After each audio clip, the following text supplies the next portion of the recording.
ആലപ്പുഴയിൽ വീണ്ടും തെരുവുനായ ആക്രമണം. കായംകുളം ഭരണികാവിൽ തെരുവുനായയുടെ കടിയേറ്റ് ദമ്പതികൾക്ക് പരിക്കേറ്റു. അശ്വിൻ പാലാഴി ആലപ്പുഴയിൽ നിന്ന് ചേരുന്ന കൂടുതൽ വിവരങ്ങളുമായി. അശ്വിൻ, തെരുവുനായ ആക്രമണം അത് ആലപ്പുഴയിൽ വീണ്ടും റിപ്പോർട്ട് ചെയ്യുന്നു. ഇതിപ്പോൾ ഭരണികാവിലാണ്. എന്താണ് സംഭവിച്ചത്? അവിടെ ആർക്കൊക്കെയാണ് പരിക്ക്? ഇവരുടെ പരിക്ക് ഗുരുതരമാണോ?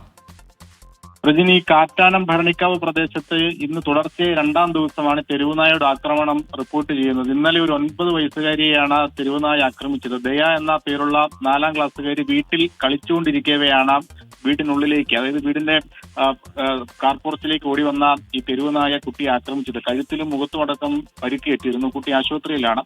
ആ സംഭവത്തിന്റെ ഞെട്ടൽ മാറുന്നതിന് മുമ്പാണ് ഇന്ന് അതേ സ്ഥലത്ത് തന്നെ, ഈ വീടിന് പുറത്തായുള്ള ഒരു സ്ഥലത്ത് 2 പേർക്ക് നേരെ ഈ തെരുവുനായയുടെ ആക്രമണം ഉണ്ടാകുന്നത്.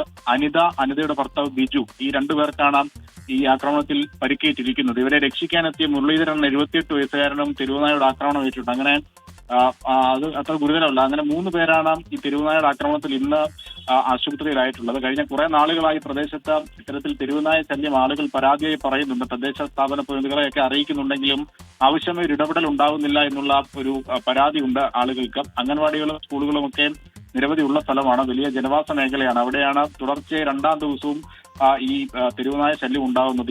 ഇന്നലെ ഈ 9 വയസ്സുകാരിയെ ആക്രമിച്ച അതേ തെരുവുനായയാണോ ഇന്ന് ഈ ആളുകളെ ആക്രമിച്ചതെന്ന സംശയവും നാട്ടുകാർ ഉയർത്തുന്നുണ്ട്. എന്തായാലും ഈ തെരുവുനായ ഓടിപ്പോയി. ഇതിനുവേണ്ടിയുള്ള തെരച്ചിൽ ഏറെ നേരം നടത്തിയെങ്കിലും അതിനെ കണ്ടെത്താനുമായിട്ടില്ല. നിലവിൽ ഈ 3 പേരും ആശുപത്രിയിൽ ചികിത്സയിൽ തിരികെ വീട്ടിലേക്ക് എത്തിയിട്ടുണ്ട്. ശരി, അശ്വിൻ പാലാടിയാണ് വിശദാംശങ്ങൾ നൽകിയത്.